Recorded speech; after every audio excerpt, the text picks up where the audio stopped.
Hello friends, welcome to my YouTube channel about civil engineering. तो आज हम पढ़ने वाले हैं बीम के बारे में। बीम के बारे में डिटेल स्टडी करने वाले हैं आज मैं पढ़ाने जा रहा हूँ बीम के बारे में कुछ ऐसी बातें जो कि आपको एग्ज़ाम पॉइंट ऑफ व्यू और as a multiple choice question हो गया और इंटरव्यू के लिए ये सारी बातें आपको पूछी जा सकती है। आज हम स्टडी करने वाले हैं बीम की स्टैंडर्ड साइज़ IS कोड के अकॉर्डिंग क्या होती है, उसकी मिनिमम साइज़ RCC के लिए और क्या होती है, और उसके अलावा भी अलग बातें जो कि आपको कंस्ट्रक्शन साइट पर, अगर आप कंस्ट्रक्शन मतलब कहीं पे जूनियर इंजीनियर हो या कॉल कुछ भी इंजीनियरिंग का वर्क कर रहे हो, आप कई साइट पे JE as a civil engineer, तो आपको ये सारी बातें आप आनी ही चाहिए। और घर का कोई छोटा मोटा कंस्ट्रक्शन हो उसके लिए भी जो कि बातें साइट पर आपको आती है, मतलब जो किताबी बातें, उसके अलावा भी आपको बीम की जो साइज़ होती है जो हम साइट पर यूज़ करते हैं वो सारी साइज़ G+1 G+2 के लिए जो मेरे हिसाब से है, जो अप्रॉक्सीमेट है, पर यही यूज़ होती है ज़्यादातर साइट पर। यही हम साइट पर इसे यूज़ करते हैं, वो सारी उसकी साइजेस जो आज की इस वीडियो लेक्चर में हम डिस्कस करने वाले हैं। और बीम के स्पैन जो होता है, बीम का जो स्पैन वो कितने डिस्टेंस पर होना चाहिए, और उतना डिस्टेंस हो तो आपको उसके लिए कितने साइज़ का बीम, उसकी हाइट क्या रखनी चाहिए, ये सारी बातें आज की इस वीडियो लेक्चर में हम डिस्कस करने वाले हैं। तो चलिए आज का टॉपिक अपना शुरू करते हैं। बीम बीम आपको पता ही होगा क्या होता है। बीम एक हॉरिजॉन्टल मेंबर होता है, एक हॉरिजॉन्टल स्ट्रक्चरल मेंबर जो कि लैटरल लोड को क्या होता है, रेजिस्ट करता है अपने ऊपर। Resist the lateral load applied to the beam, उसके एक्सिस, वो जो लोड होता है लैटरल लोड उसके एक्सिस पर अप्लाइड होता है। एक्सिस का मतलब देखिए, आपका ऐसा बीम होता है, इसके एक्सिस, ये इसका एक्सिस होता है सेंटर से, तो इसके ऊपर क्या होता है, लैटरल लोड आता है बीम के ऊपर, एक्सिस के, उसके एक्सिस के ऊपर। The structural member which is resist the force laterally और transversely applied to the axis is called as a beam. इसे क्या कहते हैं हम, बीम। आपने देखा ही होगा, बीम का मतलब आप जब घर बनाते हैं तो बीम स्लैब का जो लोड आता है वो किस पर आता है, बीम पर सबसे पहले। आपकी जो बिल्डिंग बनती है बीम पर सबसे पहले लोड आता है। बीम का एक इम्पोर्टेंट पार्ट है अपने, मतलब बहुत ही इम्पोर्टेंट वर्क है जो कि आपको एकदम करेक्ट होना चाहिए। ये नहीं तो आपका बिल्डिंग को पूरा फेल कर सकता है। तो बीम के बारे में आज आपको समझ आएगा बीम क्या होता है। इसके अलग अलग टाइप भी होते हैं, कैंटिलीवर हो गया, सिंपली सपोर्टेड हो गया, फिक्स एंड, ये सारे उसके टाइप्स होते हैं। ओवर हैंगिंग बीम, ये टाइप्स होते हैं उसके। ये मतलब आज मैं टाइप्स के ऊपर नई वीडियो लाया हूँ, पर लाऊंगा उसके बारे में भी। अब देखते हैं बीम की जो IS कोड ने जो साइड डिसाइड करके दिए for residential building, minimum size IS code के अकॉर्डिंग हम देखने वाले कितनी होती है। वो होती है 9 इंच बाय 12 इंच। वो होती है 9 इंच बाय 12 इंच, इसका मतलब 225 mm बाय 300 mm ये होती है, ये IS कोड के अकॉर्डिंग। और minimum size of RCC beam should not be less than इस, ये जो है IS कोड के अकॉर्डिंग है, किसके लिए ये है, मतलब रेसिडेंशियल बिल्डिंग के लिए। और ये जो है, मतलब आप समझ लीजिए, इसके इससे छोटा बीम आप बना नहीं सकते, इससे छोटा RCC बीम आप बना ही नहीं सकते। तो ये 9 इंच बाय 9 इंच के बीम आप, ये आप उसकी मिनिमम साइज़ है RCC बीम की, इससे छोटा आप बना नहीं सकते। इससे बड़ा हो सकता है पर छोटा नहीं हो सकता। मतलब इसका में करें तो हम 225 mm बाय 225 mm होता है। ये था रेसिडेंशियल बिल्डिंग के लिए। और छोटी बिल्डिंग के लिए 9 इंच का, पर हमें on the side G+1 G+2 सभी के लिए बनाना पड़ता है।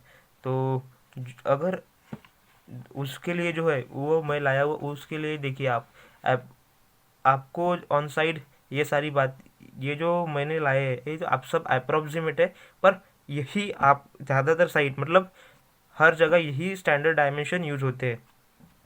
जो अब आप की बिल्डिंग है ग्राउंड फ्लोर पर है, तो आपका कॉलम की जो साइज़ होती है वो होती है 9 इंच बाय 9 इंच। ये स्टैंडर्ड भी है और यही यूज़ करते हैं ग्राउंड के लिए। अगर आपकी बिल्डिंग G+1 है तो G+1 के लिए आपको 230 बाय 300 mm का कॉलम रखना चाहिए। इसका मतलब हम 9 इंच बाय 12 इंच का कॉलम रख सकते हैं। ये था उसके लिए, 2G+1 के लिए। अब G+2 के लिए हम वैसे ही 12 इंच बाय 12 इंच का बीम हम बनाते हैं।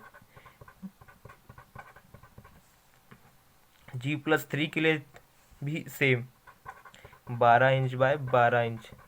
G+4 के लिए हम 300 mm बाय 400 mm, इसका भी मतलब होता है 12 इंच बाय 14 इंच। और G+5 के लिए होता है, G+5 के लिए 300 बाय 450, इसका मतलब आप समझ ही गए होंगे, 12 इंच बाय 18 इंच हो गया।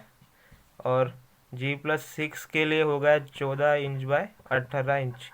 ये सेम ही है। मतलब क्या होता है, अगर आपकी बिल्डिंग के लिए तो 5 और 6 ऐसे अप्रोक्सीमेट सेम ही हो गए। तो ये था।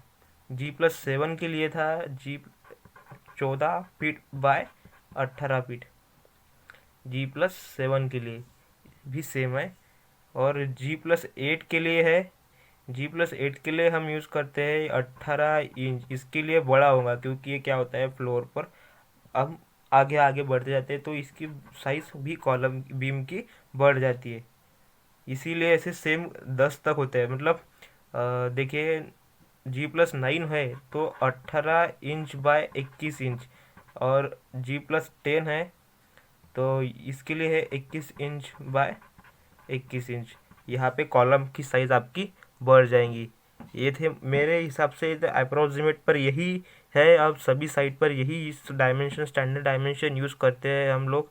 तो ये था स्टैंडर्ड, मतलब अप्रोक्सीमेट ऑन कंस्ट्रक्शन साइट। आप इससे ये भी ले सकते हैं डायमेंशन, नहीं तो आप आपके हिसाब से भी ले सकते हैं, जो आपके हिसाब से बिल्डिंग की जो साइज़ होंगी और उसके हिसाब से G+1 G+2 के लिए आप ले सकते हैं।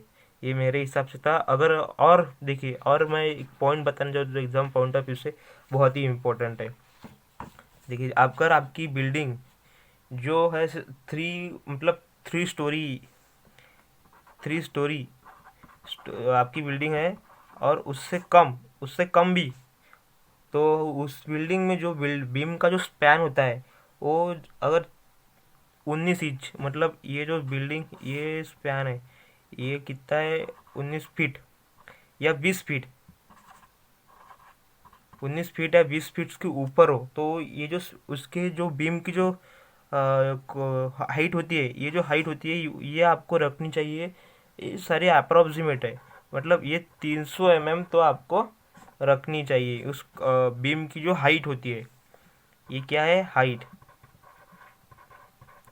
अगर 3 स्टोरी बिल्डिंग हो और उससे कम हो, 2 या 3 स्टोरी बिल्डिंग हो, और उसके उसमें जो आपको बीम बनाना है, वो जो बीम है सिंपली सपोर्टेड बीम, उसमें जो स्पैन होता है, उसके लिए आपको कॉलम की जो साइज़ है, ये जो साइज़ है, ये ब्लैक पेन से करके दिखा रहा हूँ, ये जो साइज़ है बीम की, ये आपको रखनी चाहिए 300 mm तक।